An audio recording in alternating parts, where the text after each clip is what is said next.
Golden walking stick gifted to Pandit Nehru.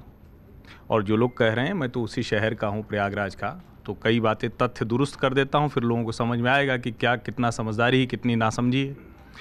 वो नेहरू वीथिका में रखी थी, जवाहरलाल नेहरू जी की जो अपनी निजी गैलरी, जिसमें कहते हैं पर्सनल बिलोंगिंग्स जो हैं, तो वो वहाँ रखी थी। पहली बात, क्या सी राजगोपालाचारी जी की सलाह पर वहाँ के तमिलनाडु के विद्वान पंडितों ने ये काम नहीं किया था? इस देश में दक्षिण भारत और उत्तर भारत का इतना बड़ा विभाजन हुआ, कांग्रेस की अपनी राजनीति खत्म हो गई। क्या ये सुंदर नहीं होता कि इस देश के सत्ता प्रतिष्ठान को जब भी स्थापित किया गया तो तमिलनाडु के विद्वान थे, पुजारी थे? कितनी बड़ी बात थी, क्यों छिपा लिया गया इसे? ये शर्मसार करने वाला नहीं है, देश को विभाजित करने वाली चीज़ है। दूसरी बात, अब लोगों को पता नहीं, कहते हैं सब कुछ दान कर दिया देश के लिए। ये लोगों को पता होना चाहिए कि जो स्वराज भवन, आनंद भवन और उसके बगल में नेहरू प्लेनेटोरियम, ये तीनों Jawaharlal Nehru memorial fund manage करता है, जिसकी अध्यक्ष चैरिटेबल ट्रस्ट की सोनिया गांधी जी अभी हैं। देश को दान वान नहीं किया है। अभी भी जब सोनिया जी जाती हैं, प्रियंका जी जाते हैं, राहुल जी जाते हैं, तब उसका स्वराज भवन का गेस्ट हाउस खुलता है। आनंद भवन लोगों के लिए खुला हुआ है, स्वराज भवन का एक हिस्सा खुला हुआ है। झूठ तो मत बोले ना। एकड़ एकड़ पर दिल्ली पूरी आप कहिए कि पीएम का बंगला कितना बड़ा है, और जरा खोज के आइए इन नेहरू गांधी परिवार के नाम पर जो जो संपत्तियां हैं उनके कितने बड़े संपत्तियां हैं। आप डूब जाएंगे उसमें, आपको समझ में आएगा कि अरे बस हो गया भैया, अब इतना कहां हम चले जाएं। ये तो परिवार देश की किसी भी राजशाही को शर्मसार कर देता, बौना कर देता है। देश की जितनी रियासतें जोड़ी होंगी सरदार पटेल की, उससे बड़ी रियासत इस नेहरू गांधी परिवार ने निजी संपत्ति के तौर पर बनाई, और नहीं, और उसको अपना बना दिया। नहीं, कोई कुकर्म नहीं किया। भारत रत्न दे दिया क्या नेहरू जी की तरह? भारत रत्न दे दिया खुद को, स्वयं को प्रधानमंत्री नरेंद्र मोदी ने, कि इंदिरा गांधी जी की तरह दे दिया, या राजीव गांधी के नाम पे खेल रत्न पुरस्कार शुरू कर दिया?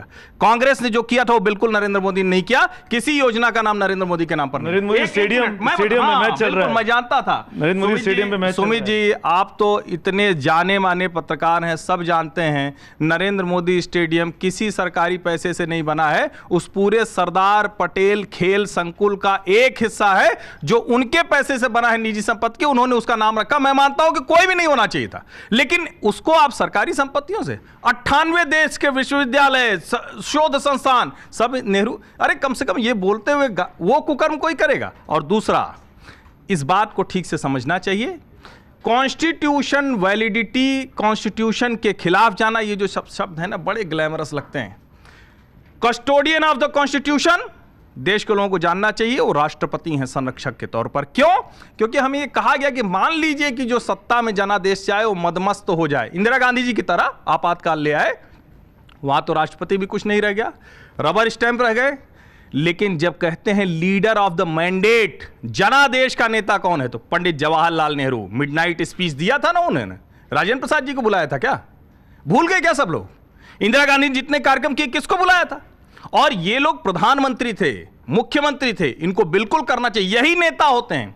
गवर्नर, प्रेसिडेंट, ये सेरेमोनियल पोस्ट है, कस्टोडियन है कि कहीं कुछ गलत तो नहीं हो रहा है। इसी संसद में जब सत्र शुरू होगा तो फिर से द्रौपदी मुर्मू जी, देश की आदिवासी महिला के तौर पर आप देखते हैं, मैं उनको एक ऐसी महिला के तौर पर देखता हूं जो जमीन से रायसीना पहाड़ी पर सर्वोच्च पद पर पहुंची, पूरे शान और शौकत के साथ जाएंगी, सम्मान होगा पूरा। और एक और कहानी बता देता हूं, फिर लोगों को ध्यान में आ जाए कि कुकर्म किसे कहते हैं।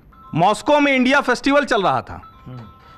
आप ये तो सुनेंगे कि भाई मान लीजिए कि कोई एडिटर इन चीफ नहीं आ पाया, तो जो उसके नीचे वाला एडिटर, वो एडिटर इन चीफ का संदेश पढ़ देता है। यही होता है ना हायरार्की में। ऐसा आप सुनेंगे क्या कि एडिटर ना आए और एडिटर इन चीफ से कहे जरा एडिटर वाला संदेश पढ़ दो जो हमारे नीचे है? संभव है क्या? नहीं संभव है।